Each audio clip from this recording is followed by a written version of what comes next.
We live in a vast sea of energy. Everything, every atom, every subatomic particle is in constant motion, spinning eternally. Even in the cold, dark, absolute vacuum of empty space, there exists what new physics is calling the quantum vacuum flux. It is the ether of the ancients, the life force energy of metaphysics, are the random fluctuations of this vast field of potential in which space and time are embedded. Now, theoretically and mathematically proven, the question no longer is, does this zero-point energy exist? But rather, can we tap this inexhaustible resource of free and unlimited energy and manifest new technologies which are both inexpensive and environmentally safe?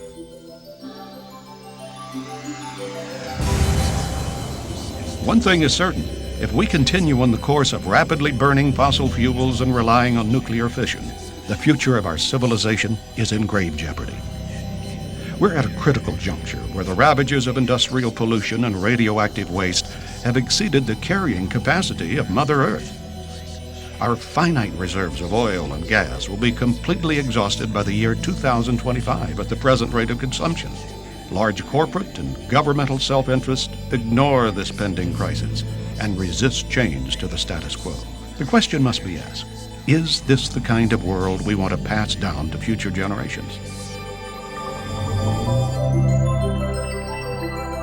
Emerging on the frontiers of science, a pioneering breed of theoretical physicists and inspired inventors are challenging the way we think about harnessing the unseen forces of nature. Despite ridicule, lack of funding, and outright suppression, they are confronting an outmoded classical worldview and ushering in a monumental scientific revolution. In this program, you will witness the groundbreaking work of tireless inventors and visionary scientists who may hold the keys to true energy independence for every person on Earth, from Nikola Tesla to the reality of cold fusion and beyond. Join us as we present Free Energy, the race to zero point.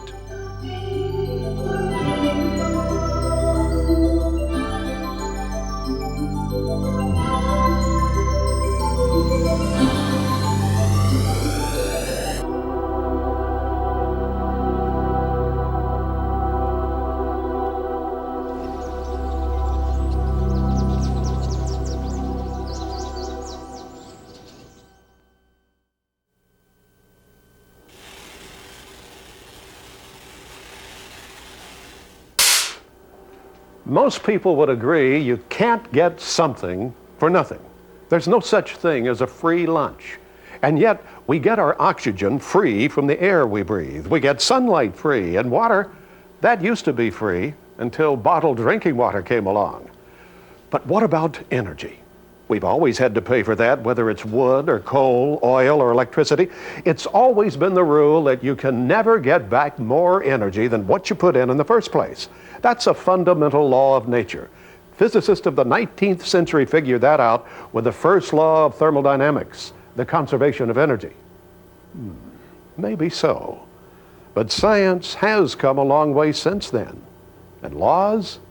Well, there's never been one that hasn't been broken.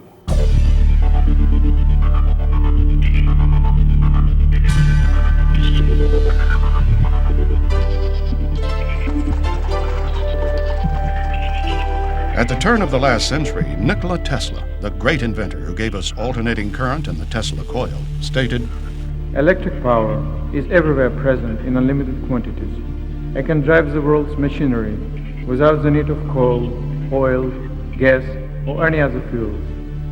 This new power for the driving of the world's machinery will be derived from the energy which operates the universe, the cosmic energy."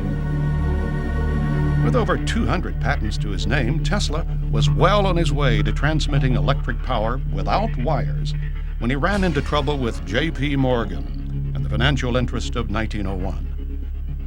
His ambitious Wardenclyffe project to magnify and transmit power to ships at sea and eventually to provide free electricity for the whole world was scuttled by Morgan, leaving Tesla penniless and disillusioned. The wealthy industrialist of the time knew that their vast plans to wire the world with copper from the mines they owned would be upset if they could no longer control the supply and means of delivery. Tesla's beliefs about developing technology in harmony with nature conflicted with the prevailing American attitude at the time that mankind was put on Earth to subdue and dominate nature. Little by little, Tesla was denounced as a crackpot and deleted from the historical record. At the time of his death in 1943, Tesla's truckloads of scientific papers were seized by U.S. government agencies. Who knows what ideas and remarkable devices our world could have inherited if only his genius was recognized. When J.P. Morgan prohibited Tesla from broadcasting electric power overseas with Wardenclyffe Tower, he said, "I can't put a meter on it, therefore I won't finance it." That literally changed the course of history, and for the past almost 100 years, we've been suffering under that profit motive. Of course, one could say that mankind was hardly ready to handle the awesome forces Tesla had glimpsed. The 20th century would bring world wars and technological innovations far more horrific than had ever been witnessed by Western civilization. Even before Tesla, the groundwork that would lead to free energy had been pioneered by great scientists like Michael Faraday and James Clerk Maxwell.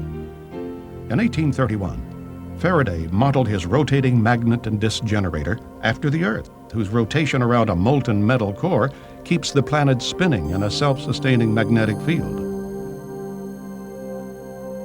His work later resulted in the development of the dynamo. Also called a homopolar or unipolar generator, the Faraday generator provides the basis for much of what is being done today in the electromagnetic approach to free energy, such as with Bruce De Palma's In Machine and Paramahamsa Tiwari's space power generator. Repeated experiments have detected anomalous electrical outputs greater than that used to rotate the disk. But friction and voltage limitations have hampered efficiency and therefore widespread acceptance. James Clerk Maxwell, best known for his Maxwell's equations, is reputed to have set things straight with his theories of electrical properties in a way that eliminates zero-point energy. But Maxwell's more advanced work allowed for the existence of an ether, a substance finer than air, which since the time of Plato had been considered a scientific fact. The prevailing belief of the time was that the vacuum was a thin material fluid, the so-called material ether, which we know today is false. The ether is there, but it's not the observable material fluid. Faraday had re-established this notion of lines of force, but he thought the electromagnetic field or the electromagnetic disturbances in the ether, so to speak, was really twanging strings. The strings were under tension, and when you had a disturbance, what you really did was pluck the strings. Now, Maxwell states very clearly that he set about to actually capture exactly what Faraday was doing in his lines of force in the theory, and that's what he did. Maxwell's actual theory is 20 equations and 20 unknowns in quaternions, which is a higher topology algebra. You can do things in that you can't dream of in doing in tensors, and you certainly can't do in vectors, and you certainly can't do with the theory that's taught at our universities. All of that remains to be rediscovered and uncovered. The now famous Michelson-Morley experiment at the turn of the century failed to detect a stationary ether, so classical physics presumed once and for all that it did not exist. The case was closed until quantum mechanics reopened the discussion, allowing for a new interpretation of how matter interacts with a zero-point field. Most of our scientific community actually believes that empty space, the nature of space itself, is completely empty, devoid of anything. And historically, it's very interesting because in the 1800s and even earlier, they believed there was an ether, an all-pervading substance filling up space. And in 1905, when relativity theory became very popular, they said, well, we don't need this ether. It's empty space is empty. Then 25 years or 20 years later, in 1925, when quantum mechanics comes into play, all of a sudden, a new energy appears in equations of quantum mechanics, and it has to be there to make the equations work, and it has to do with fluctuations of electromagnetic field energy at a very high frequency that interacts with everything. And they called this the zero-point energy, and it turns out that all the elementary particles interact with this energy, and it becomes a potential energy source. That's what we're discovering today. Well, free energy is basically, and another word for it is zero-point energy. It's energy that is contained within the vacuum of space and which is virtually undetectable by any traditional means.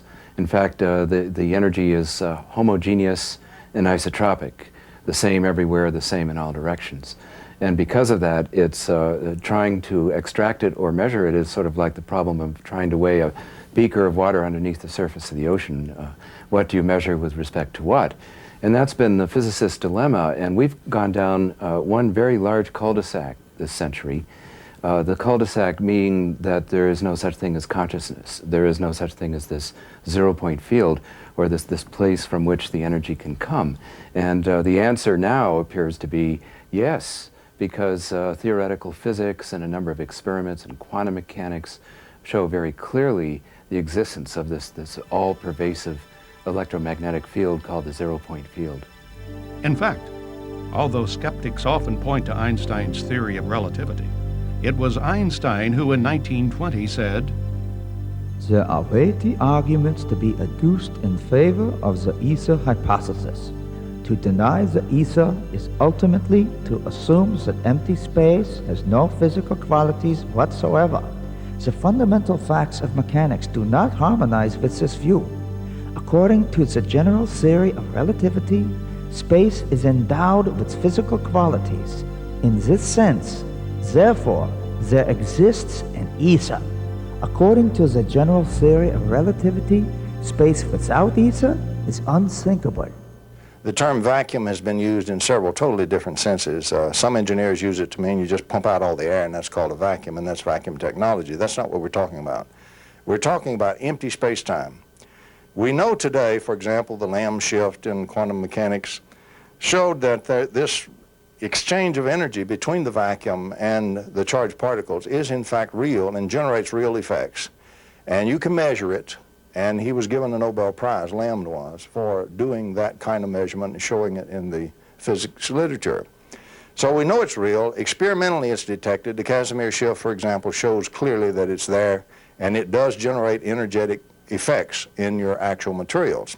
It turns out that in the modern view, the modern quantum mechanical view, if you apply that knowledge that's been gained there, what you find is that the vacuum is fiercely active. It's a fierce energy flux and going in all directions at all times. The energy density of that, as estimated by various physicists, is extremely high.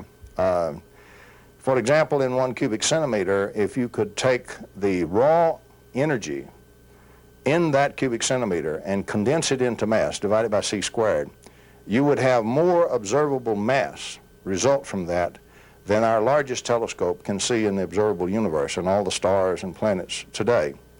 And so the energy that's there is extremely dense and extremely fierce. This drives everything that we call physical reality, from the quantum level right on up to the observed level and the observed world that we live in. Everything is energetically driven by the vacuum.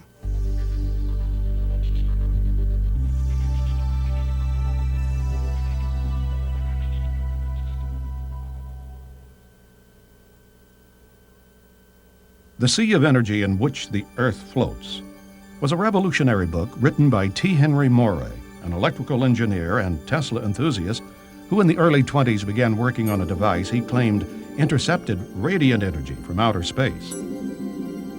His solid-state detector, the Moray valve, was designed with a complex series of semiconductors, high-voltage capacitors, and transformers hooked up to an antenna and a ground wire. By stimulating the existing oscillations of space energy, his radiant energy device ran for days, putting out 50 kilowatts of electricity. His public demonstrations attracted newspaper coverage and scientists from Bell Laboratories and the Department of Agriculture's Rural Electrification Administration. Although no one could find evidence of fraud, neither could anyone explain how the radiant energy device worked. During the 30s, he developed semiconductors and transistors that were far ahead of their time. Unfortunately, as all too many inventors have suffered, when he refused to sell out to powerful interests, Moray and his family were threatened, shot at, and their laboratory ransacked. Ignored by the U.S. Patent Office, Moray quietly stopped public disclosure of the device after it was destroyed by his assistant, Felix Frazier, a communist sympathizer who was frustrated when Morey declined his repeated offers to take that technology to Russia. Today, Morey's sons, John and Richard, continue to pursue their father's dream. In Europe, Victor Schauberger's vortex experiments during the 1930s resulted in an advanced understanding of how the spiraling motions inherent in all natural systems reverse the effects of entropy. By studying the properties of inwardly spiraling water, he created an implosion generator that concentrated electrical charge.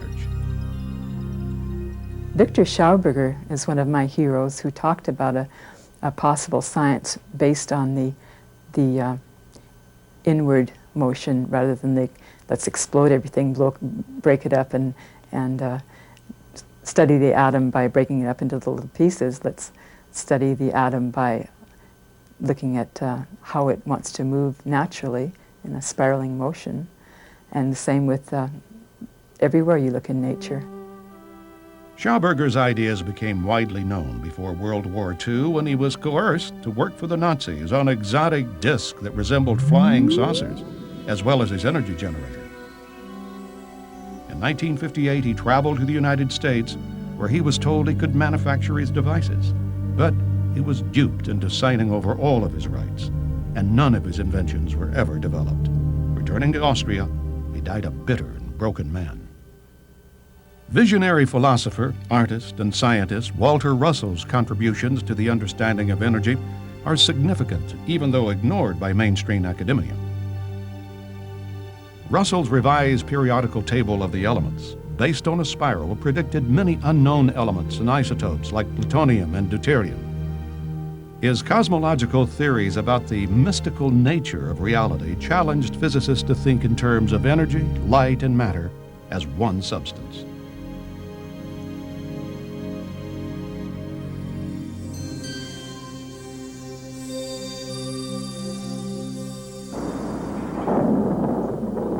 There's electricity in the air. It's a common expression and one that's true.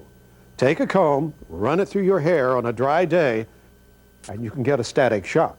Sure, it's electricity, all right, but could it also be tapped to produce sufficient energy we could all use? Benjamin Franklin is credited as being the inventor of the electrostatic motor back in the 1700s, but its power output was modest. The Wimshurst electrostatic generator is a high-voltage mechanism developed in the 1800s, which can be hand or self-started and will produce dramatic sparking while charging Leyden jars.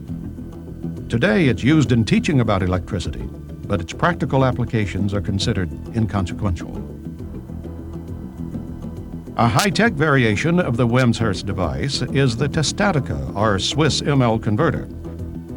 Developed by Paul Baumann of the Maternita community in Switzerland during the 70s, this free energy device is a marvel that has been in operation for more than 20 years, supplying electricity to the small, self-sufficient Christian community. Many technical experts have come away stumped by its excess output. However, because the community feels that the majority of mankind is not ready to be responsible for such unlimited energy, they're keeping the technology under wraps until such time the world is spiritually prepared. Other researchers, like Dr. Oleg Jefamenko, continue to pursue real-world applications for harnessing the electrostatic motor. His accomplishment, I feel, is the best, is that he used a specific type of electret, which is a waxy substance which holds charge, and it's like in many ways a magnet, electrical analog of a magnet. And he's achieved a 0.1 horsepower motor, which is a small device. And this runs continually on atmospheric electricity. Like the homopolar generator, the electrostatic motor is based on the dynamics of our Earth environment. As with wind and solar power, they offer real, sustainable alternatives that, with only modest gains in efficiency, could contribute to the replacement of our current dependence on fossil fuels. Are we clever enough to learn from the clues our planet is providing?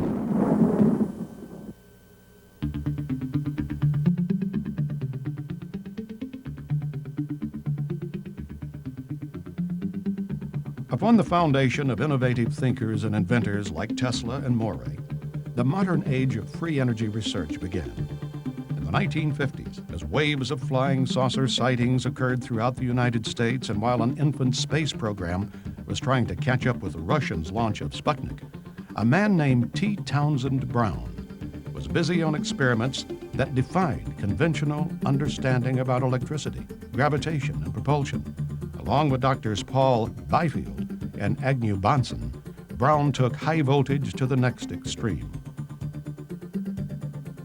In this rare home movie, the earliest experiments in electrogravitics are recorded.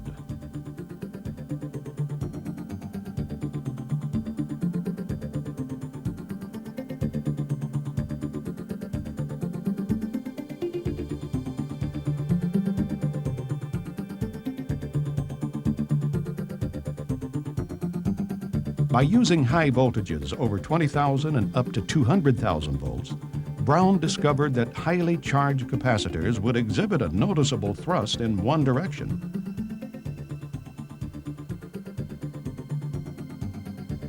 Although awarded a patent for his electrokinetic generator, no one has ever reproduced his experiment until recently. Larry Davenport, shown here demonstrating his replication of Brown's electrokinetic apparatus, explains. But when I first began to read Brown's stuff, I didn't quite understand the difference between the ion wind devices, which there's a lot of them out there, and some of them are very efficient as far as producing ion wind, and his particular apparatus. I finally decided to do Brown's work in 1994. I looked at his device. I'd tried several different things and they hadn't worked, and I thought, well, Brown is supposed to be the pioneer of this, or so the people that make the claims in that get the patents, they always refer to his name, so I thought I'll go back and I'll try to do this. Getting it balanced was real important. His method of propulsion specifically was using the charge separation, high voltage charge separation on a vehicle. He found that circular craft were better for that application than winged craft. However, recently we found through Dr. Paul LaViolette's research that the B-2 bomber actually seems to qualify as an electrogravitic craft. The military has admitted that it electrically charges the forward leading edge of the wings. There's also a very high dielectric being used. Depleted uranium is used on the forward edge of the wings.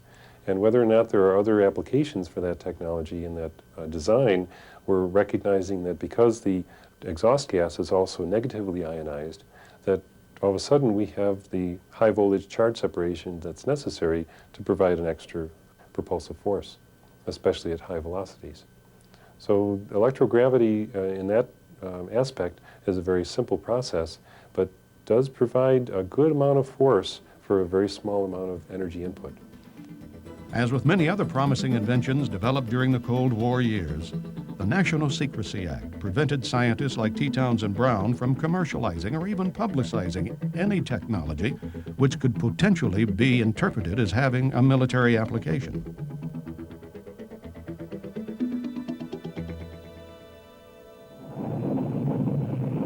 The triumph of America's space exploration program gave way to the era of limits in the late 70s. The infamous energy crisis made us all aware of our dependence on finite resources. Many inventors promised dramatic results with devices they said would solve the crisis. Claims of over-unity, where power output exceeds input, were routinely announced. But when put to the test, most of their crude prototypes performed poorly, or not at all. Measuring methods were, and still are, extremely difficult to perform accurately. The few that did achieve modest gains in output were dismissed by mainstream academia and denied patents. And without patent protection, investors have no financial incentive to lay out the millions of dollars it takes to mass produce and market these devices, no matter how promising the technology. And after all, classical Newtonian dynamics got us to the moon, and Einstein's E = mc² explained that energy could neither be created nor destroyed. Anything else which seemed otherwise was labeled perpetual motion, unworthy of scientific examination. When I started out in 1980, free energy was something that we didn't talk about. We talked about it behind closed doors. The conferences often were visited by people we didn't know, and the information was spread in various means so that all of a sudden non-conventional energy, which was a phrase we developed, was appearing in military solicitations. So it's a controversial topic that at that time actually had the connotation that there was something from nothing. Therefore, it was unscientific, and these are a bunch of lunatics who are talking, and sooner or later the scientists will educate them about what's the various laws of physics that are being violated. Well, most of the scientists equated any notion of a free energy or over-unity device as being a perpetual motion machine and therefore utter nonsense. You see, it's a play on words. The scientists interpreted it one way, the guys trying to do it are looking at it as an open system. Now, fortunately today, we have a type of thermodynamics. Nobel Prizes have been issued for it, to Prigogine, for example, for systems not in thermodynamic equilibrium that do have. They're open systems, and the energy does flow in from outside and through them. Those kinds of systems can produce over-unity. It's all perfectly legitimate physics. Today, most scientists are unaware of the literature that the zero-point energy even exists, mainly because most scientists aren't physicists. Now, I went to school and I became getting a PhD in electrical engineering and systems engineering, and not one professor ever heard of it. And yet there it was in the library. So part of it is most scientists are specialists in their own area, and science today is very fragmented. Now, for those that know that the zero-point energy exists, they may argue, well, it's random in its nature, and therefore it can't be tapped as an energy source. But very recent work in thermodynamics by Prigogine, who won the Nobel Prize in 1978, shows how this energy could become self-organized if the proper systems conditions could be fulfilled. And that's what's happening in some of the experiments and some of the inventions that are tapping this energy and producing anomalous energy.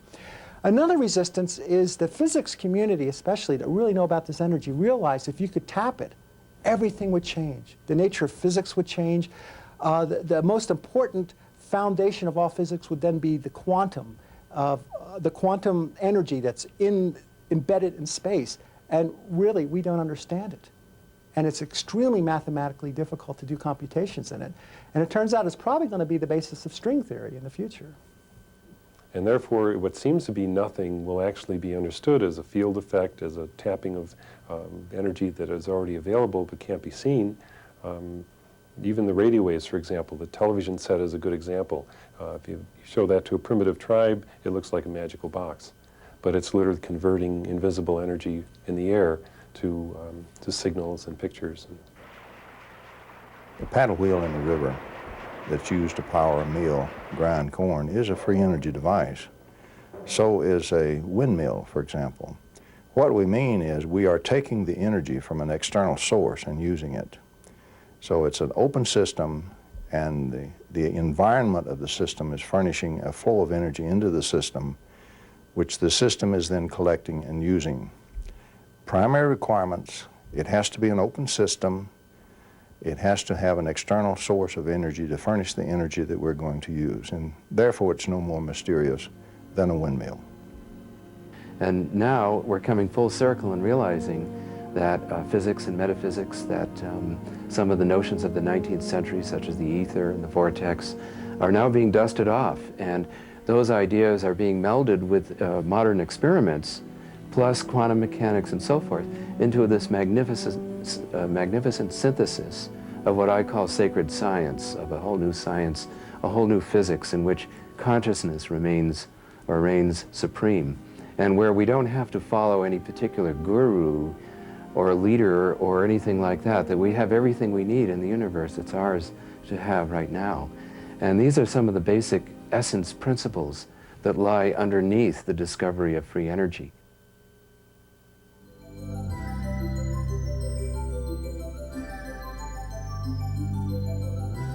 The force of inertia is known in mechanics, but until only recently, it had been considered too weak and difficult to harness for propulsion.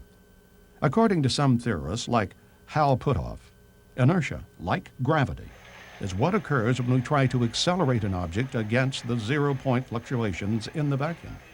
We run into resistance, literally. Canadian inventor Roy Thornton has developed an inertial impulse propulsion engine which overcomes that resistance using centrifugal force. It pushes against nothing and emits no exhaust, but it's been calculated to be 20 times more efficient than a jet engine.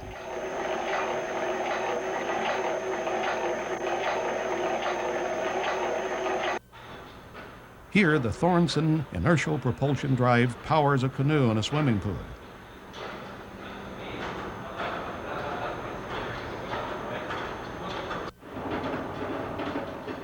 The motor, which is housed in a box, never contacts the water or air.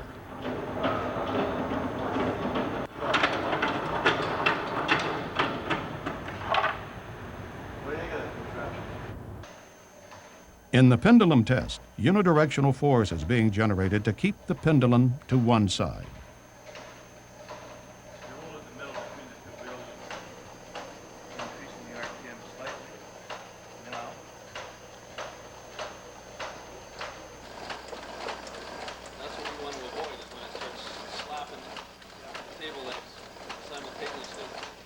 Whether or not we can demonstrate, as I have, with engineering analysis and models that will climb an incline, will pass a pendulum test, in other words, stay on one side of the pendulum consistently, and even power a canoe in a swimming pool, commercialization of that device is still a very difficult road.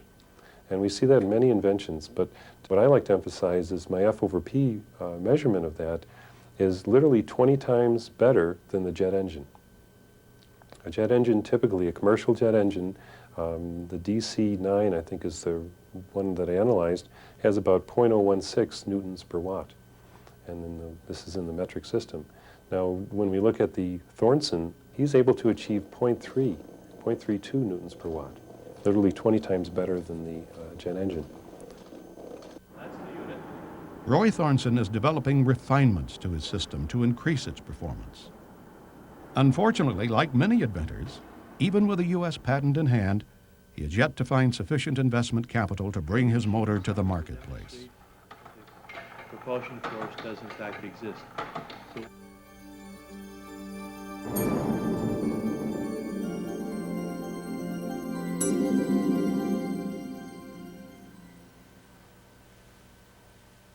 We've all seen these little toy gizmos that demonstrate lightning in a bottle. It's the electric phenomenon called plasma discharge. Various inventors, working independently, are coming up with some exotic combinations of gases, metals, and processes to actually squeeze excess electrical energy out of this phenomenon of nature. In 1996, Paulo and Alexandra Correa received the first patent for such a device called the Pulsed Abnormal Glow Discharge Reactor, the first of its kind to convert plasma discharge directly into electricity. This is a standard. Utah inventor Paul Pantone has developed what he calls the GEAT fuel processor, a plasma generator similar to a super carburetor that actually appears to run on 80% water and is entirely non-polluting. This device replaces the carburetor and exhaust and combines them as one unit, whereas this end of it acts as a miniature refinery, allowing the engine to run on everything from battery acid and water mixed to crude oil right out of the ground. This is Angola crude, a 39.5 gravity.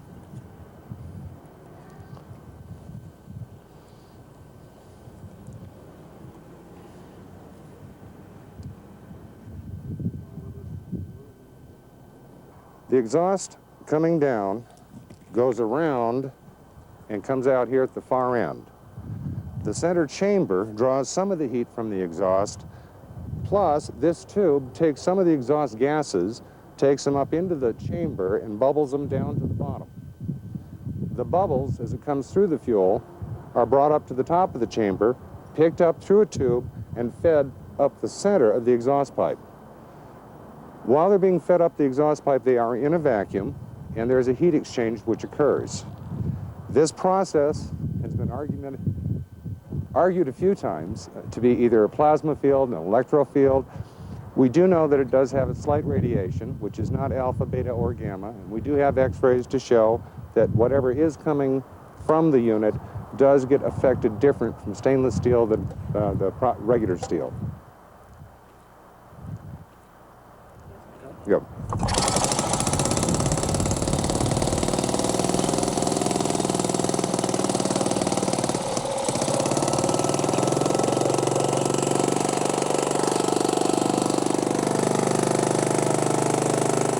When the temperature of the exhaust is the same as the air temperature going in from the air portion up here, normally 3% more oxygen coming out of the tailpipe than there is in the air we're breathing. And no carbon at all. Carbon vanishes. I wouldn't say vanishes, I would say transmuted into some other substance, a lighter element, because we have an abundance of lighter elements here that are not explained from down here. But during the heat process, there are molecular changes. After running this engine from 1983 until now, and many times we had it running 8.5 hours a day, we have never had to change the spark plug, change the oil, or clean it. We have taken the head off 3 times to inspect the inside of it, and it's been spotless. What we have here is the Pantone Geet device fitted to a Ford 2300cc 4-cylinder engine.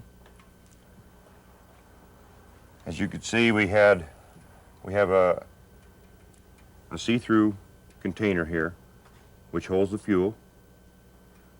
As the engine is started, air is drawn in by vacuum through the fuel and bubbles the fuel, the vapors of which are drawn off here.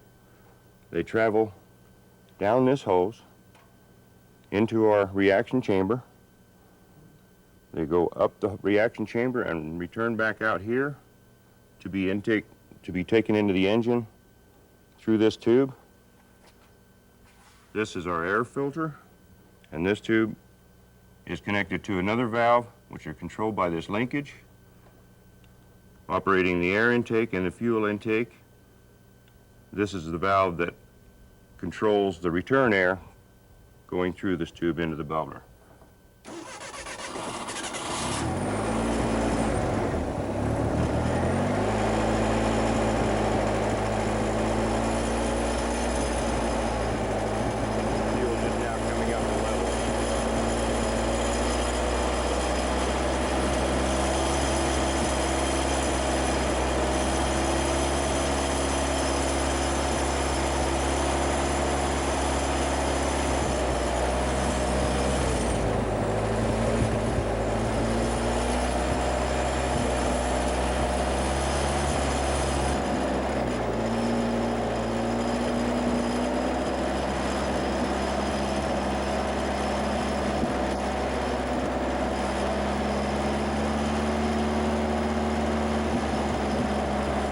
During the testing with the 2300cc Pinto, we have achieved efficiency up to and including 300% of normal.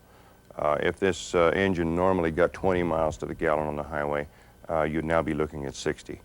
Our load tests and whatnot have not been completed, but we feel very confident that there's not going to be a power problem. Out there that wasn't in I this witnessed chamber. the demonstrations So during the by process, there was a Paul Pantone, transformation. and I was astonished by the claim of ability to use any fuel, water, including mixed with oil and so forth. It's similar to something that's validated already by Gunnerman, that's being used in the state of Nevada at the moment. However, this is an even more shocking claim because it appears that it is truly, if it's correct and if it can be validated, he seems quite open, it appears that this may be yet another process which does some kind of transmutation of elements. He claims there's no carbon coming out of the exhaust, which would be unthinkable for putting a hydrocarbon fuel in, even if it's mixed with water. You have to get carbon out, and he's claiming that there are no CO or CO2 emissions from this, and there appear to be none visually. That is, there appear to be no soot particles coming out of the exhaust. So I hold out some hopes for this. So our demonstration units that'll be going out to about 25,000 stations between now and the end of the year or early next year are being retrofit as we speak now to include our system in the exhaust pipe and our injector body here with standard equipment that normally is supplied from the factory so that we can get it out to the public as quickly as possible. After being rejected by dozens of U.S. manufacturers, Pantone now has contracts with several major foreign countries. Recently, several U.S. companies have decided to take a second look.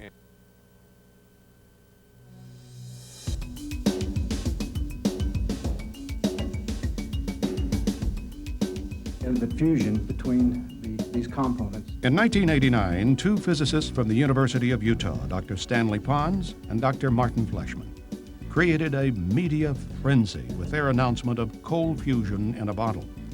Although several independent experiments reported similar test results, the cry of fraud quickly went up at MIT and other prestigious universities. The debunking was swift and merciless. Throughout the history of science, anytime there is something that is very threatening to the established ideas, such as Galileo's revelations through the telescope and his idea, following on others, that the Earth goes around the sun, not vice versa, continental drift, all sorts of claims that ultimately became validated, the initial reaction of science is to say this is nonsense and to reject it and not even to look at the data. And I would say that the cold fusion and free energy or new energy phenomena are so threatening to the underpinnings of modern physics and chemistry and all other sciences that you get the expected intensely negative reaction. The real story about cold fusion is that it never died. Soon after the announcement in Utah on March 23rd, 1989, hundreds, thousands of people all over the world, scientists and engineers, began to try to replicate the Pons and Fleischmann experiment. And positive results kept coming in of all manner, including the energy, the excess energy, far more out than in than could be possibly explained by any chemical reaction or any previously stored energy. The unfortunate situation was that the U.S. Department of Energy masterminded a bogus panel of so-called experts, many of whom were biased from the start against the subject. They came up with the expected answer within 3 months, and they ratified it within 6 months, even as the evidence continued. Those physicists, nuclear physicists that have been working with hot fusion, the tokamaks, this type of thing, they have a monstrous amount of evidence that shows exactly what they expect to have happen with nuclear reactions in this hot gas plasma. They believe, and it's a good first guess, that the nuclear reactions that would occur in a cold fusion cell should be the same. Well, Mother Nature doesn't always accept our predispositions to belief. Therefore, Mother Nature says, this is a different environment, these are different reactions, and hey guys, start studying a little harder and find out what's going on. The problems that occur in evaluating a cold fusion device have not been so much, does it work, but does it work every time? And many scientists are of the opinion if it doesn't work every time, then there's something wrong.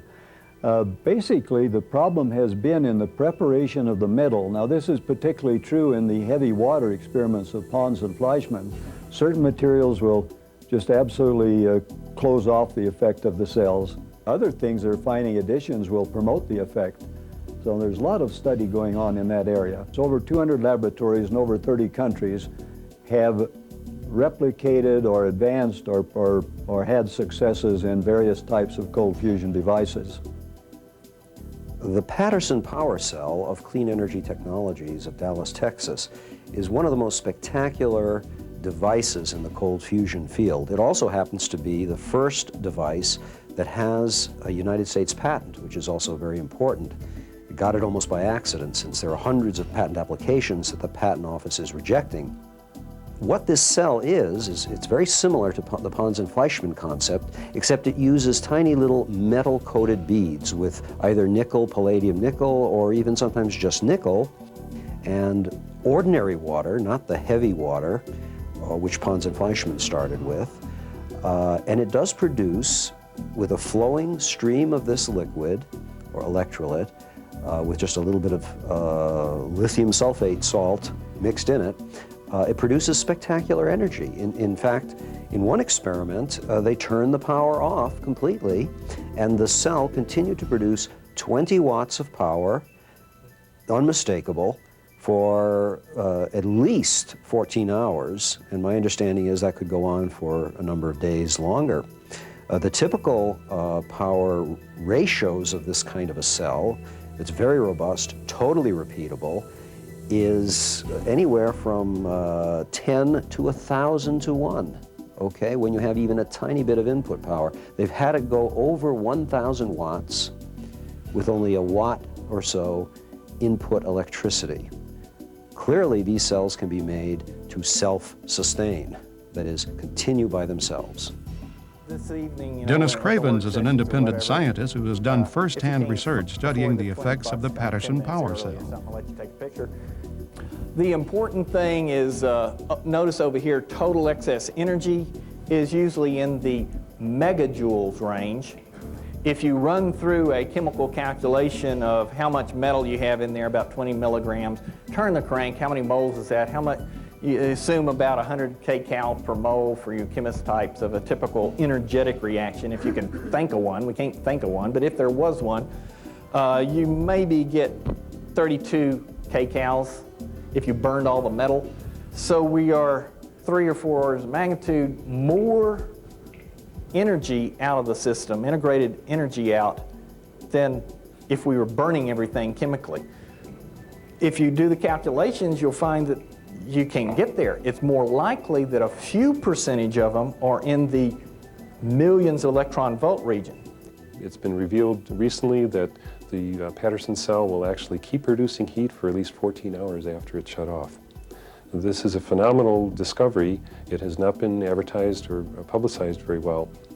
But what that means is we're actually dealing with a free energy source. The inventors never used that phrase, and for obvious purposes, but the important thing is that it does need more understanding, and also it has the keys to our the type of device that we need. The interesting thing about the Patterson cell, too, is that as a byproduct, it produces hydrogen and oxygen. It's actually using water, any type of water, and electrolyzing that water, and then just exhausting the hydrogen and oxygen. Now, we could see two views of that. For example, if we're actually forced into a situation where we're in an enclosed space and not able to spend too much time outdoors, which we already spend 90% indoors anyways, the supply of oxygen is very valuable, whether or not we even use the hydrogen.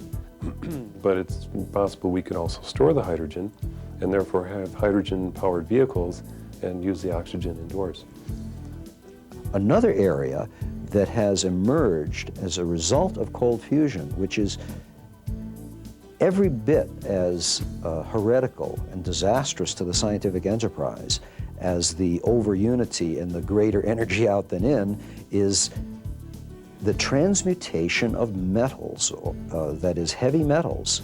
In ordinary cold fusion experiments, they have now seen in the metal changes in elements. For example, the production of copper, the production of other isotopes, such as rhodium, the change of palladium into other things.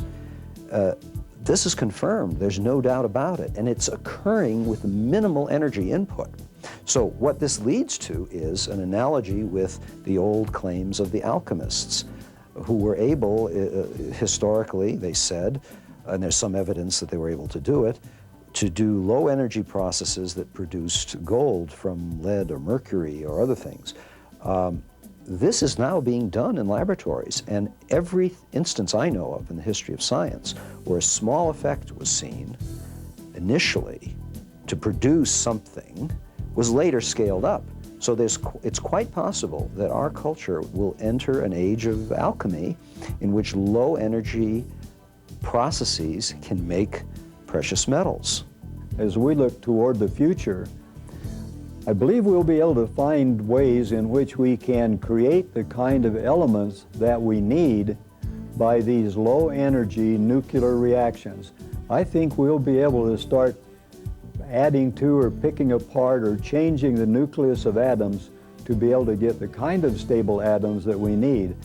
But more important, I thoroughly believe that we will be able to take the radioactive materials, add a proton or add some changes to it, and make those radioactive materials non-radioactive. And that is going to be a great boon to our present to clean up the mess that we've left behind from our atomic bombs, from our nuclear power plants, and of course from things like Chernobyl. So in the future, we have laid the groundwork with cold fusion by which we'll be able to handle a whole array of nuclear changes that heretofore have been outside of the current model of what can be done with nuclear reactions. There are many power companies throughout the United States that are now on alert, and they're sending their representatives to cold fusion conferences. We meet them all the time. They give support. They really will be the vanguard of the new energy age.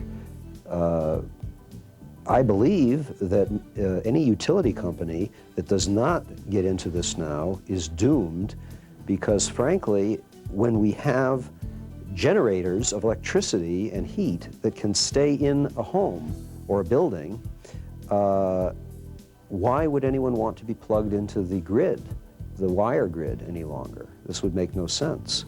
People will argue against that, but I think the grid will disappear.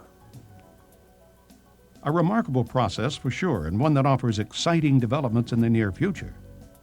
But does the task of extracting energy from our environment really require such exotic, ultra-advanced technology that potentially would still put it under the control of large profit-driven interest? The rare metal palladium still have to be prospected, mined, and purified. Or are there simpler in design, low-maintenance technologies available that could be bought off the shelf and installed by anyone for an affordable one-time fee? We're going to look in depth at several individuals and companies who have been working for years perfecting devices that they claim will do just that.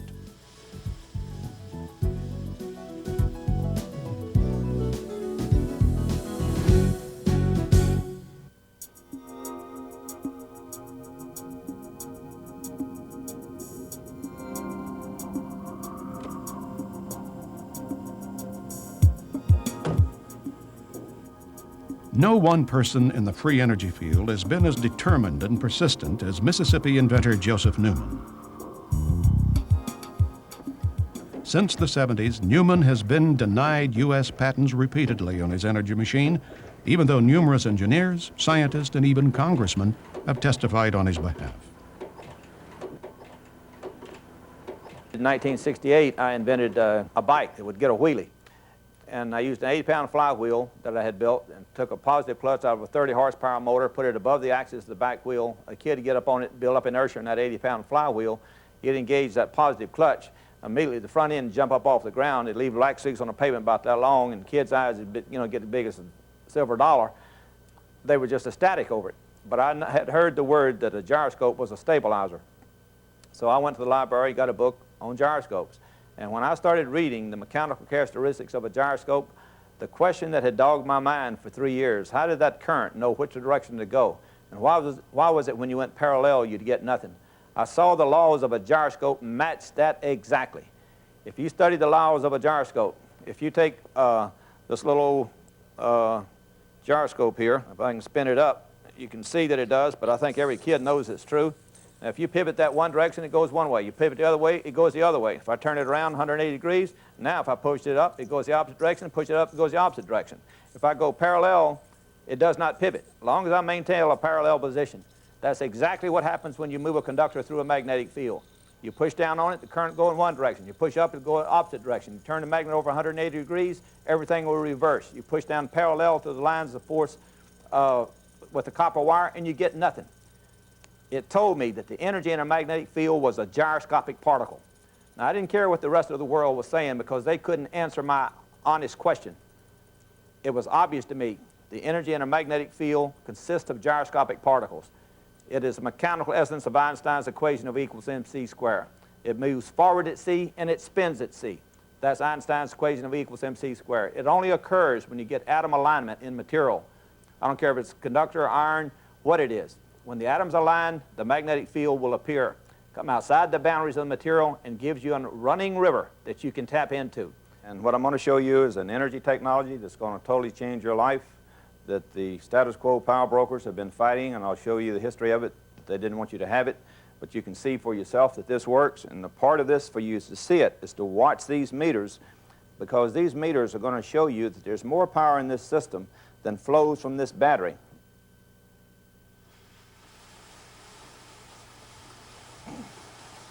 The magnet runs down this shaft from one end to the other. It's hex-shaped with six-sided. This blue represents a coil running this way. The red represents a coil running at right angles to it. The commutator shows that you break that circuit every 90 degrees. So you fire into one coil, fire into the next coil.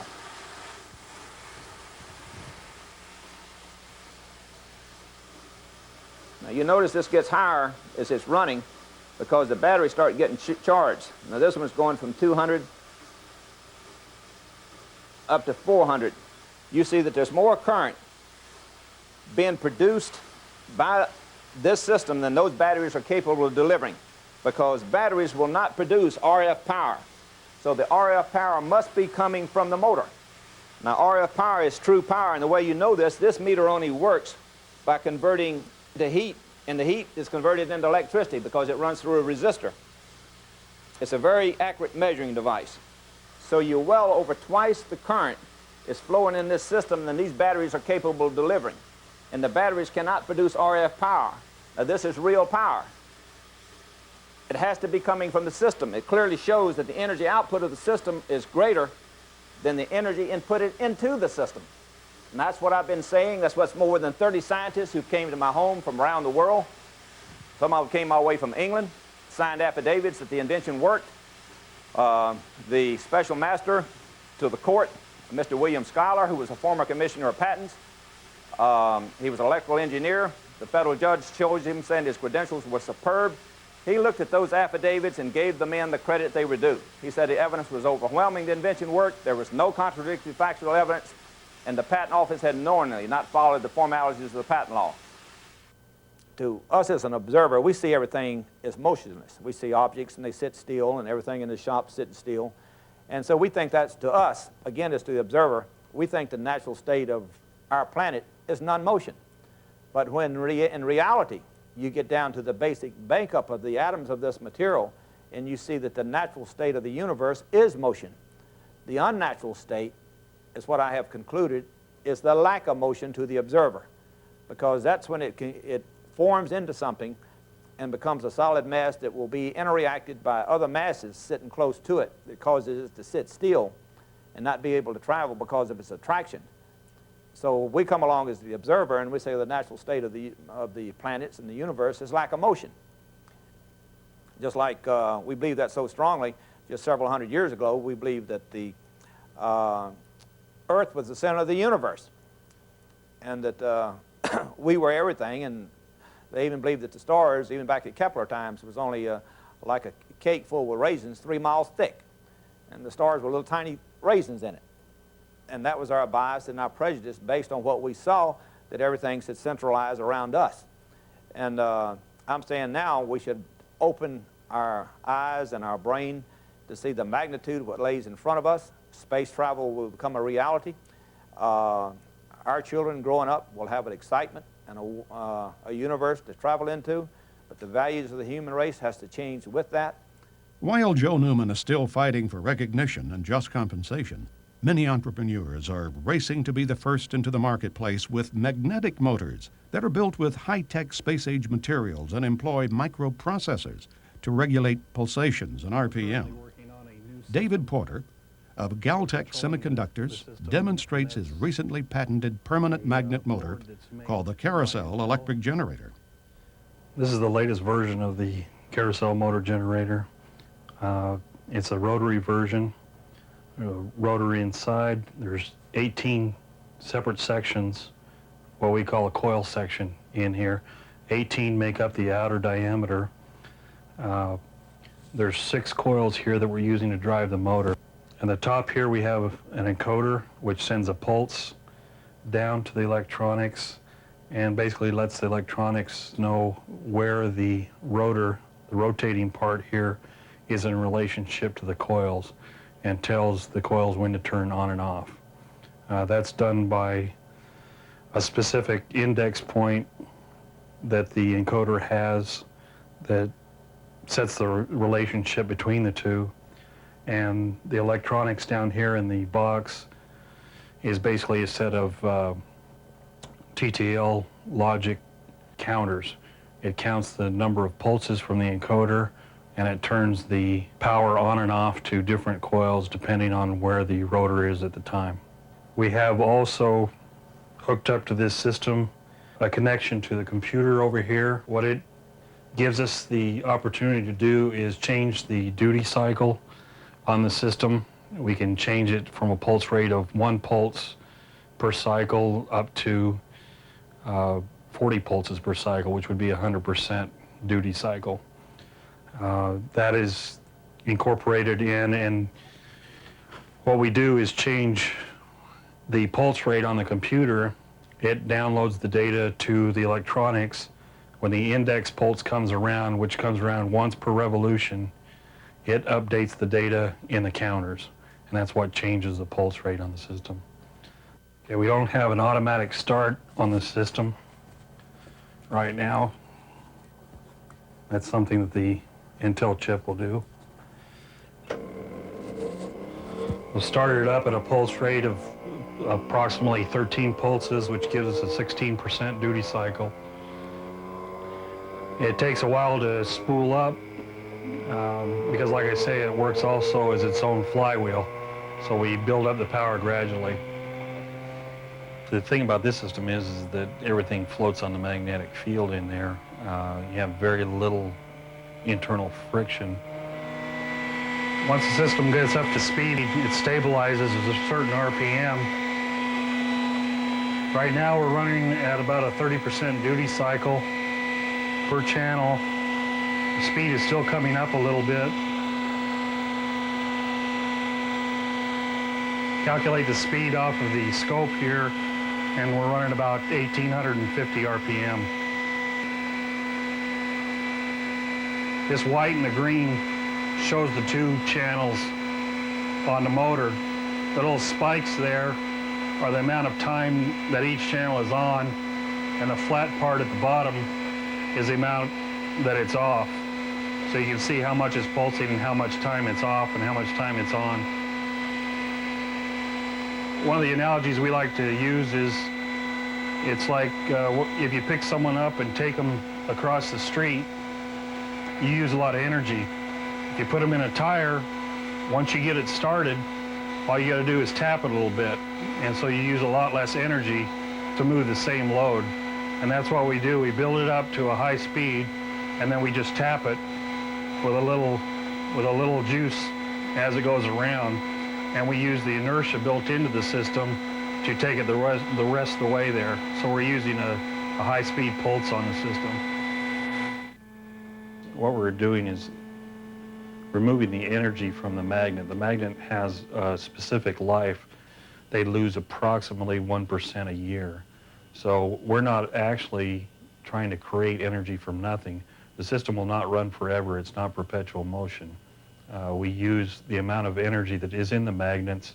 Once that energy is used up, the magnets can be taken out, they can be recharged. All we're doing is maximizing the efficiency of the electromagnetic flux density that's there to the production of electrical output. When will we be able to see free energy devices powering consumer products like this electric car? Well, they're already here, and you may be able to purchase one by the time you see this program. In Oklahoma, where oil has been king for over a century, inventor Troy Reed has been busy in his shop constructing rotating magnetic motors that he believes will soon revolutionize how we get around. And it does work. This is a new prototype of the magnetic motor, and if I can explain a little bit about what you call a magnetic field. All magnets, the big old wooden prototype, has a system. As the motor went over, it had a tension to jerk over like that. If you take this motor here and you take your finger and rotate it, it doesn't have that jerking in it. So what I've done, I got rid of the crankshaft I got rid of the crankshaft. I've got rid of the injectors. And the system in this motor here, as you crank this motor up, and like you do the other one, the motor will start running, and what I'll do, I'll energize it on this motor here. If you can see these amp gauges over here, this will come, when we get it up to about 150 volts, we'll unplug it and we'll turn the light on. If you turn this around where you can see this side here, all the working parts is behind this system here, operates from a little computer. Takes just 5 volts. It's 150 volts. What we're going to do, turn off all the switches, make sure there ain't nothing plugged into it. There's the plug. There's your 110 volts. Motor still running. You can operate this table plumb around. Still got energy running. Nothing tied up in the back of it. Nothing on the floor. Rotate around, still running electricity. So we're looking, hoping this time next year that you'll be able to use it in your home. So that's another. And what's good about this, you're talking about electric automobiles, this right here can set it in back of an electric automobile and generate electricity and charge batteries up in a car.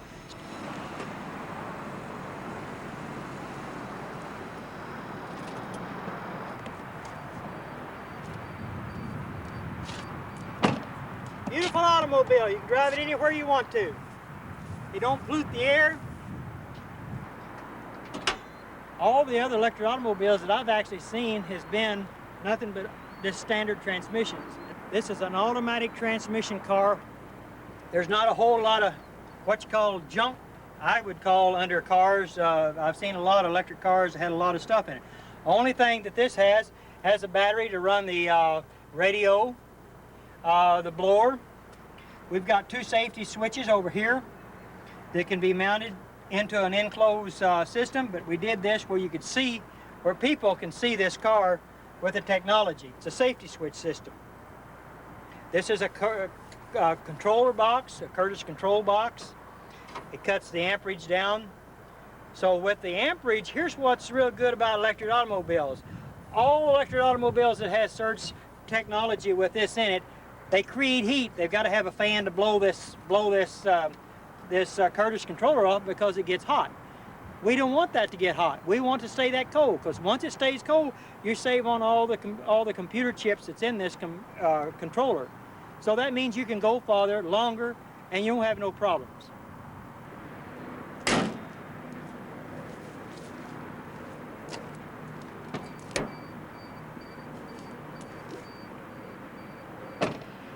This electric automobile has got 2 gauges in front of the shifter on the automatic transmission. It's called the voltage and the amperage. That's what I was talking about earlier about amperage on automobiles. Let's see if we can't get the amperage to go down instead of going up. The voltage on this here should say somewhere around 120 volts. When we start out, there's no amperage at all. So the gauges is down below here, and we're getting ready to take and go drive the car, and you can see for yourself what it does. All you do is just take and put it in gear, and the motor sounds like a little sports car. Shifts, runs good, fantastic automobile, drives. If you'll see the amperage on the gauge, see it going down? The amperage goes way down. That's what I like about an electric car. If you floorboard the car, the most it will do would just be about maybe 100 amps. And that's what we want to do, is to keep the amperage down on an electric car. So it'll go anywhere really anybody wants to go. If you want to take a trip, you don't have to worry about going and go plug it in the house, because it's called the surge technology. It's a beautiful automobile and I love it, and I've put a lot of hard work in this car, and we're going to make it. No oil, no gas to fool with. And the technology is here. It's going to be here. It's going to go. It's going to work beautiful for the whole world, for mankind. See you around. This is your future, people.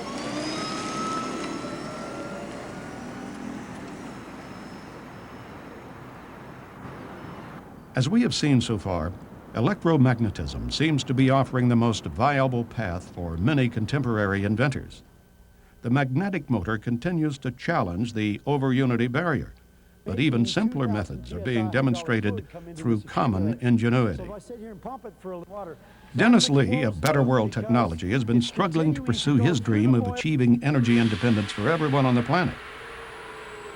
Held in prison for 2 years without ever being convicted of a crime, Lee mounts public demonstrations in major U.S. cities, lining up individual dealerships to market his devices. A controversial figure who some dismiss as a fraud and others see as legitimate if outspoken P.T. Barnum of free power to the people, Lee has assembled an impressive line of prototypes and processes, including those by other inventors like Yul Brown. Although he claims his machines are not utilizing zero-point energy because they draw heat from the surrounding air, his numerous devices supposedly achieve super efficiency rates by recycling excess energy through closed-loop systems. I built the world's most efficient heat pump and developed it, and these are the evaporators for that heat pump right here. They're 8 feet high, 3 feet wide. Now, the refrigerant we put in here boils at 40 degrees below zero. Therefore, anytime, day or night, outside in a rainstorm or in a windstorm or hailstorm or a snowstorm, or just out on a nice hot sunny day or in the middle of a cold night, as long as the refrigerant that's inside this panel is colder than whatever the air is out here or the phenomenon that's hitting this panel, then the heat from the air or the sun or the wind or the rain or the sleet or the snow will be transferred into the refrigerant on the other side, because it's the second law of thermodynamics. Hot goes to cold. So if this is the coldest thing outside, anything out there that touches it is going to give its heat to it. A little bit of heat goes a long way. That gas starts expanding like crazy, and as it expands, it then is drawn into the compressor, not through suction. I've got engineers and inventors that don't like to use the term suction, but through negative pressure. So as the compressor is creating this negative pressure, the gas is migrating to it. And so a compressor is a gas pump. It'll pump gas. And so the gas is being pumped by the compressor into the compressor, elevated in temperature. And even though if you touch this panel, it's ice cold to your hand, and if you touch the line going out of the panel, it's still ice cold to your hand. When it hits that compressor takes all the gas in this space, puts it in that space, elevates the pressure and the temperature. Going out of the compressor, do not touch that line whenever that thing is on, because it's 200 to 250 degrees hot. And so that's where we get the heat. All of the heat is transferred in here. We then use a compressor to take the relatively useless energy that we've got and elevate the temperature and pressure and make it very useful energy. Then that heat would be transferred later. This is a direct drive compressor. This direct drive compressor takes Freon from the panels, and it runs that because this direct drive is causing the pistons to go up and down. That gives us heat into the boiler. The boiler expands the other Freon back through that into a double-acting piston that's going back and forth. We're converting with mechanical apparatuses, we're converting that into shaft rotation. That shaft rotation turns this wheel. As this wheel turns, it causes the compressor to turn. As the compressor supplies the heat, it causes this wheel to turn. You might say these two wheels are powering each other. And by the way, once the Freon has taken the heat, it then made the power, it then goes up here. This is a condenser. We're sucking water out of the bottom of the tank, could be the well. And we're running the water through this pump right here that's also driven by this same drive mechanism, running the water into this condenser. It's the world's most efficient condenser at 100-degree delta T, 6 million BTUs. And as we're then running the water through, we're making the water hotter, but the water will also be being pumped. And as I do this, I'll show you the water being pumped. And then also, we're cooling down the Freon, which is going into this canister and is being pumped right back into the boiler by a little trombone pump that's running on the same cylinder. You ready to try it? Let's go ahead and try it. Let's turn it on, guys. Okay, if you're ready, Maestro, anytime you're ready.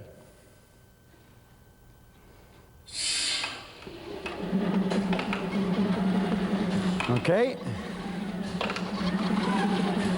So it is pumping water from energy taken out of the air, and we'll light the lights too from excess energy. So the lights are being lit from excess energy from the air. They're pulsing.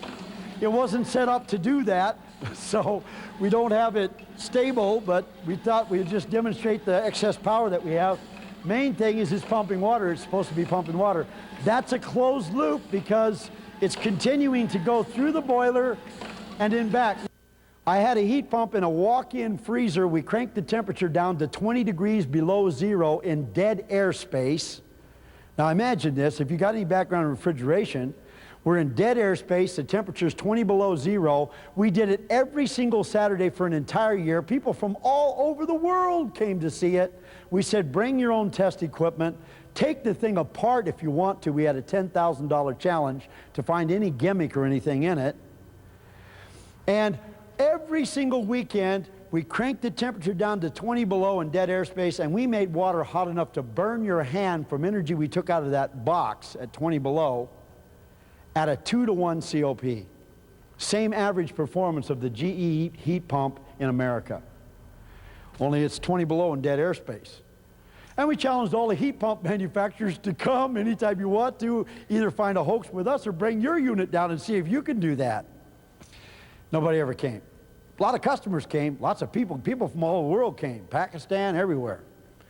So anyway, we're in here testing this every year, every weekend for a year. And a man came to the show one day, and what a guy this was. Now, we're trying to build this thing. It's going to take 2 years and $2 million, and I'm raising capital selling heat pump things to get the money. And a guy walks in, and he comes up to me at the end of the show, and he says, Mr. Lee, I am absolutely astonished. I want to shake your hand, and I want to tell you, I have no doubt you have got the best heating system in the world. Yours tops everything out there from solar all the way down the line. You did it. But you need to know me. You know why you need to know me? Because I have built the world's most efficient heat engine, and you have got the world's most efficient heat source. He says, if we got together with our two technologies, we could become the most dangerous men in the world. I thought, wow, I've never been the most dangerous man in the world. I've kind of wanted to be. And so, you see, this man's name was Dr. Fisher. Now, this guy proved that they built the steam engine wrong. I had the pleasure of building his unit in my research lab, and we took his great big unit, because why wouldn't I want a great big one? I don't want to put everybody on the grid system with a new system that can exploit them some more with all the arrogance that comes with it. I wanted to give people the opportunity to be totally independent of the grid system. Remember, that was my goal. So we took the big one we had and we scaled it down into a model not much, a little bit smaller than this one. It was a little smaller than this. It was about that long. It's about 13 inches long, 6 inches in diameter. And that one was going to be big enough to be able to power all the energy you needed for your house, and so I didn't want one bigger than that. And by the way, that little unit could fit in the glove compartment of any American-made car. I went across the United States of America telling my story. I told it in every state of the United States, and I got 1,000 people to join me telling my story. We put a media ad campaign together because the media wouldn't cover it, so we ran commercials. And we did a 60-second commercial cutting a power line and saying you can power your house with no electricity, external electricity, run your car with a new engine that runs with no gasoline. We did a 60-second commercial nationwide. As far as we can tell, about 10 million people saw it. And after that happened, that was too much. That couldn't be tolerated. And so I got a letter from the state of California inviting me to come back to California to go to court.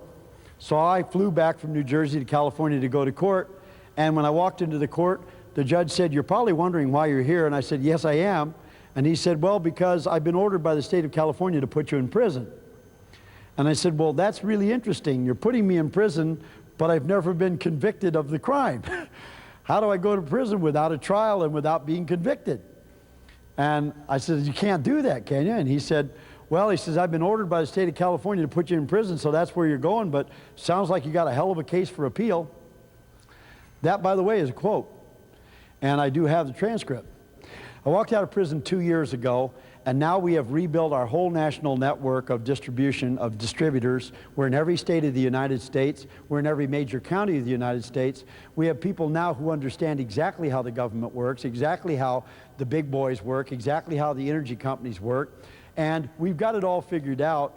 And we've got far, far, far more technology than we ever had in 1987. We got a lot more money than we ever had in 1987, and we're about to rock your world.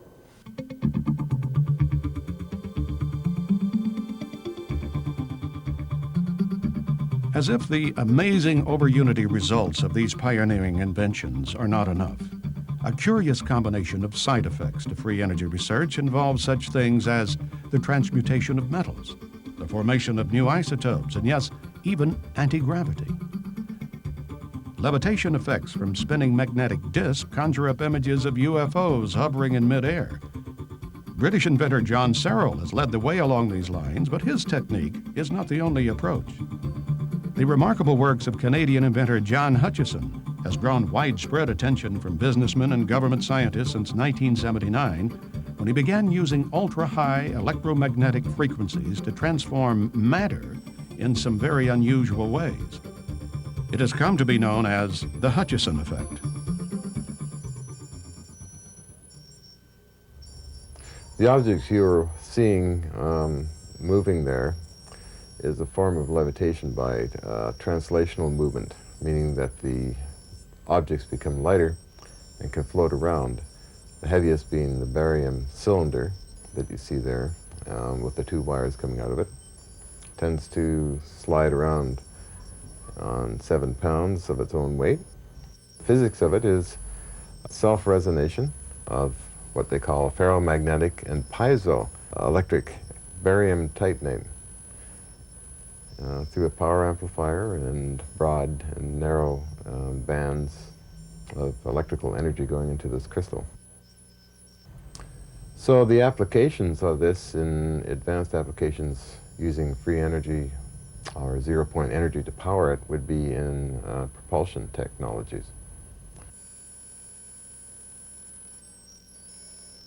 This is a crystal converter unit that I made about a year ago to see if the principle worked, and indeed it seems to work to this day. The principles involve the Casimir effect and space charge type of barrier technology in semiconductors, and a jitter activity called zero-point energy that goes through time and space.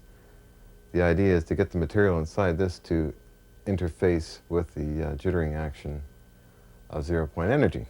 And moving on to what they may look like inside, I actually bring out a piece here of this material, of common minerals and that, produced in a special way, and I take a reading here. And I should be getting a higher reading. I had a hot spot somewhere on here.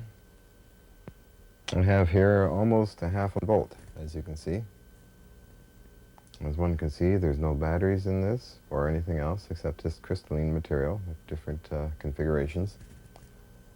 And this is a steady state. It's always that, and has been tested up to a year's time and under stress tests also. So, which made me decide to then, of course, mount the same material in cylinders. Different cylinders, of course, there are different mixes in there, and I found that that some of the cylinders are not as powerful as this material here, or this very tiny one here. Actually, this has more power than this large artillery shell unit here. And what I want to do, of course, is to demonstrate it in the sense but making actual power, and that means to turn a small motor. Okay, I'm attaching this to the base here, another lead to the top, and it should spin, which it does. So yeah, basically, this kind of material powering motors. Of course, a very small motor at this time, but scaled up in larger amounts of material, can power up to several horsepower if needed. Hutchison hopes his simple shake-and-bake method of producing these crystal energy converters will attract investors who can see the potential of permanent batteries which never need charging. Non-toxic, that will interface with zero-point energy in space and time. Hutchison's more dramatic experiments border on the paranormal and have generated more than just a passing interest from U.S. military research labs. We've had about 750 demonstrations of levitations, translational movements, metallurgical samples falling apart, changing into transmuted unknown metals. Quite a variety of obscure types of effects, wood impregnated into metals, other objects in metals, monopole magnetic fields written up in many journals. Quite a host, or a Pandora's box, of different types of effects on the outer edge of the scientific community. In this remarkable series of video clips shot by Hutchison, we see what happens when he fine-tunes the electromagnetic frequencies aimed at target objects in his garage.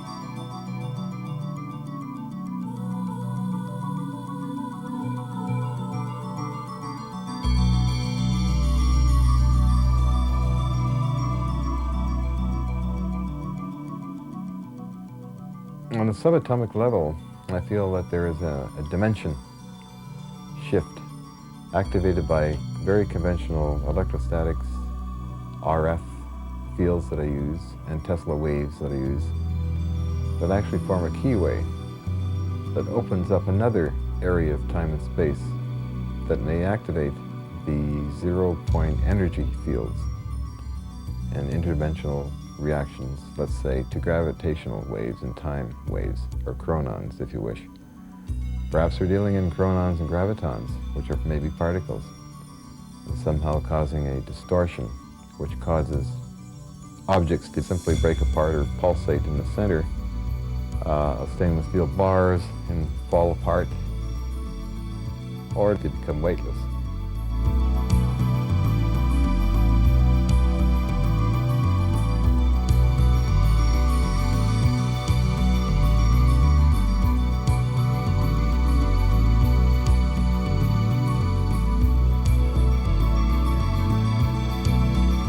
Here, ice cream in a plastic cup.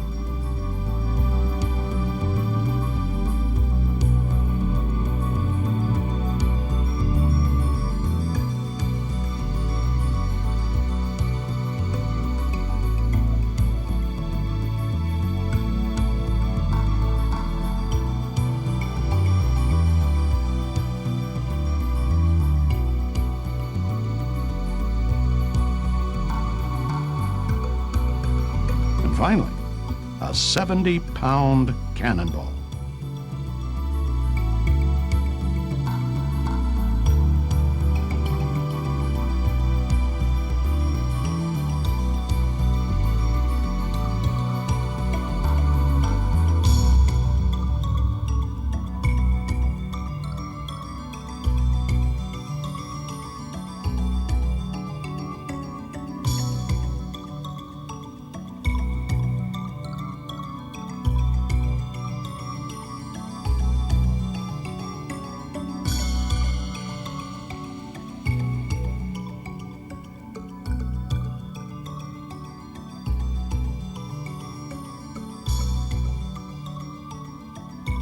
what is interesting and also frustrating about his invention is that he's using a combination of Tesla coil and Van de Graaff to produce a very disruptive and lifting experiments, which in one case, for example, actually lifts a 19-pound bushing toward the ceiling just from electromagnetic fields.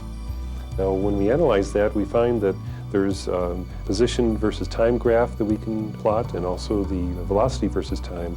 But when we actually analyze the acceleration versus time, it's an increasing straight line. So we're forced as scientists to admit that we have a third derivative effect, which, for my mind, actually lends itself to an anomalous new force, which I call hyperforce, because we have to take a derivative of that to finally get a flat, straight line, a constantly increasing acceleration. So the Hutchinson effect has been used as a benchmark for a comparison to many other high voltage propulsion devices. Electrogravity, in other words. Now that we've witnessed the awesome potential of these revolutionary new energy sources, some interesting questions begin to surface. What are the consequences to the environment, to the very fabric of space-time itself, once we begin harnessing these little understood forces on a planetary scale? Remember the promise of nuclear energy, that electricity would be too cheap to meter? Are there downsides to tapping free energy that we may not be able to predict until it may be too late? We have effects which can get down now into the very fundamental thing that drives everything, the mind stuff, the connection of the mind to the body and everything. For example, if you were to generate extreme pulses, extreme powerful pulses of this so-called scalar potential stuff with the hidden internal stuff, if you jerk that or hard enough, you jerk the normal smooth flow of time stream, and what you really do is you snap the body loose from its mind connection. You jerk the two loose from each other.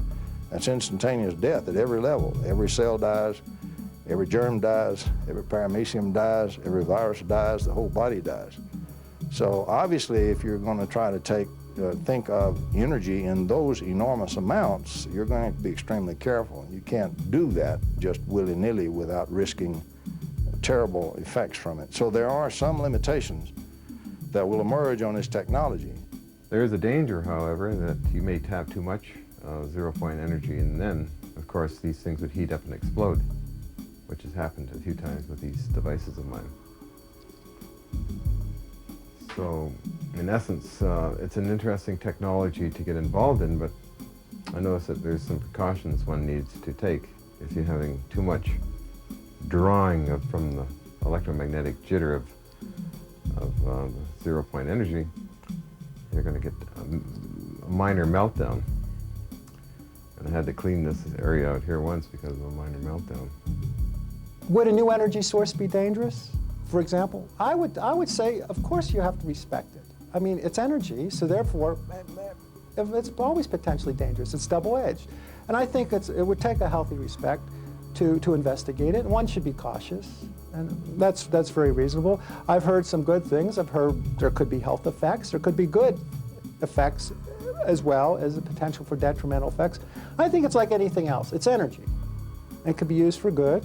It could be used for bad. It's up to us.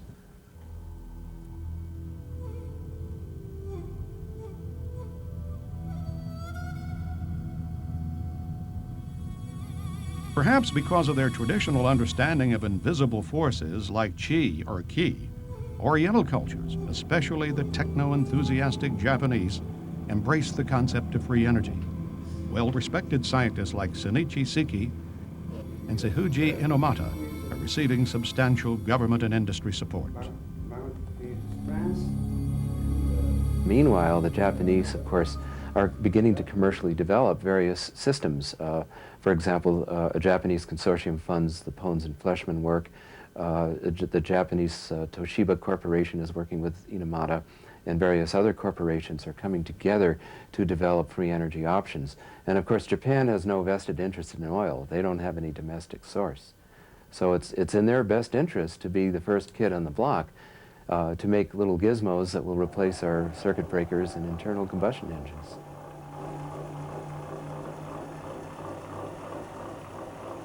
To understand this machine, you need, mind change, paradigm shift in yourself, So far, physics, ordinary science, consider only material world. But we should think another world, as an unseen world. And we should recognize that unseen world and material world is connected. This energy comes from the other dimension.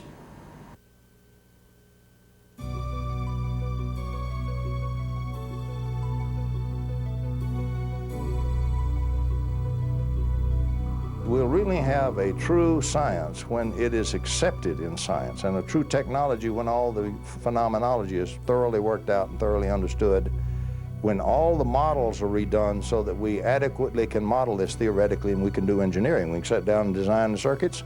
They'll work every time. We'll have components on the shelf we can buy, assemble, and they work. We're not at that stage today. We are at a stage today which is the birth of the baby. We're not at the stage where it's already a teenager running around playing baseball on the baseball lot. We're at the birth of the baby, and the birth is very difficult because it's opposed by so many interests.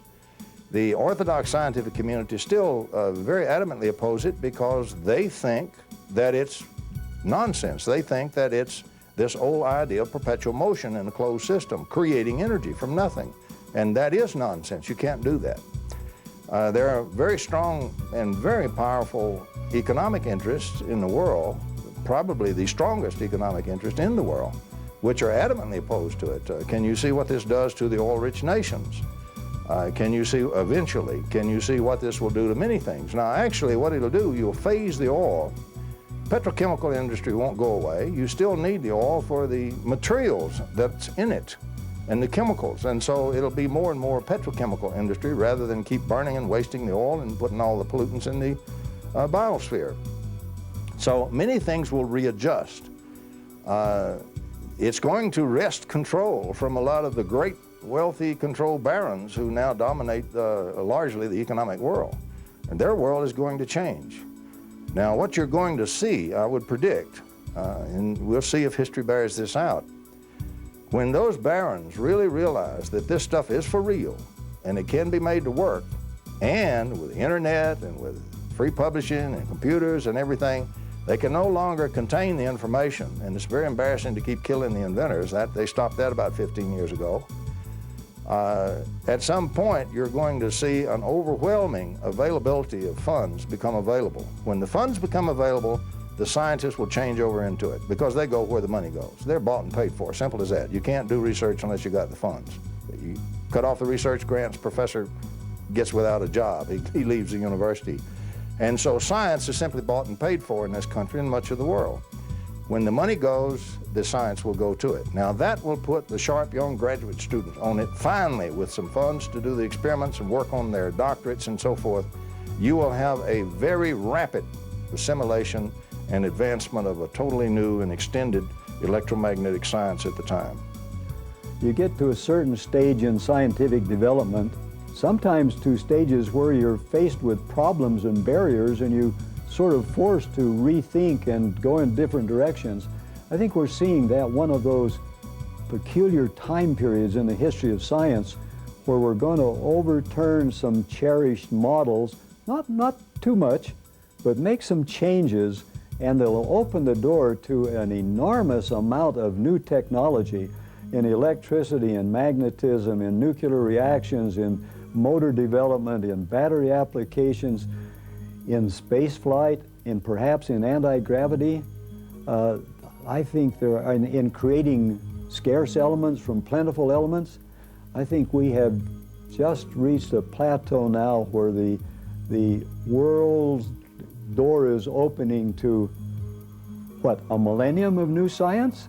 We're talking about real-life hardware. We're talking about experiments in science that are telling us beyond any reasonable doubt that we have technologies that will enable us to be free from the bondage that we now feel, free from some of these economic constraints that we've created for ourselves.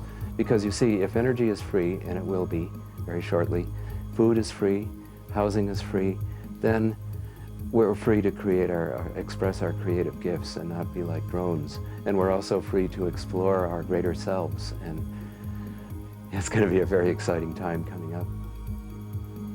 The future of the world, as seen by conventional thinkers or even many far-reaching thinkers, is tame compared to what cold fusion and free energy is going to do. No aspect of human culture will be untouched by this energy revolution. The very fact that the material that covers 70% of the planet's surface will now be available as a fuel source, and the fact that water makes up a huge percentage of our bodies, and this is a fuel and a source of energy, this is going to have incredible psychological and religious and historical and geopolitical implications. The Middle East picture and the strength of the oil interests there is going to be drastically altered. Air pollution will be abolished in most cities that are now affected by the internal combustion engine. And space travel, which is a favorite subject of mine, will be transformed. The ability to travel to the planets and to the stars will be given a gigantic boost, one that I never in my lifetime expected as an engineer who deals with those things. Some people are saying that the title of my book, The Coming Energy Revolution, is a bit fearsome, that revolution implies a sudden radical change, and that the status quo will suffer, and that people whose jobs depend on the status quo will suffer. So perhaps evolution is a better way to look at it. But one way or another, our leaders, our political leaders, our business leaders, our utility company executives have to address the changeover to clean energy sources. And it'll probably come from abroad, so it probably will happen fairly fast. I'm not really concerned myself about a radical shift because people seem to be on the verge of readiness for change. A lot of fear, but also some positive anticipation. And maybe it takes an unraveling of what we have to put together a cleaner, more sane world. Is mankind ready? Do we have the maturity to handle it? Are we giving matches to a baby? That's the question.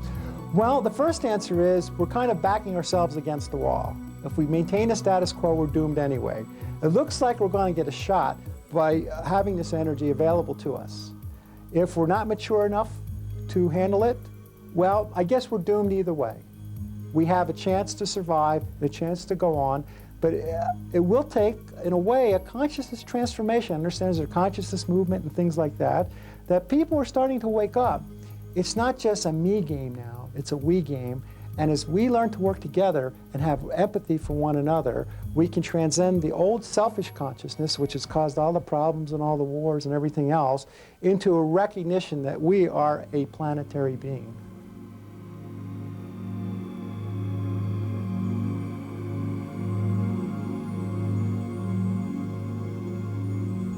We've only been able to present a handful of inventors and their remarkable devices in this program. There are hundreds, if not thousands of people worldwide, scientists, engineers, entrepreneurs, who are actively working right now, researching and developing this phenomenal technology to the point where it can be successfully scaled up and mass marketed. We are at a pivotal crossroads in human history. Can we as a society release our fears associated with the violence of the past and embrace the unknown? Can we cast aside our rigid skepticism in favor of an open-minded spirit of inquisitiveness? Our very survival may depend on how we answer these questions.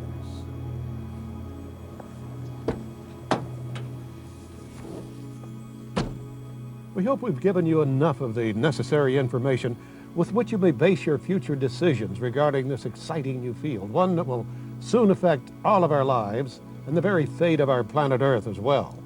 I'll see you at the finish line. The race is on.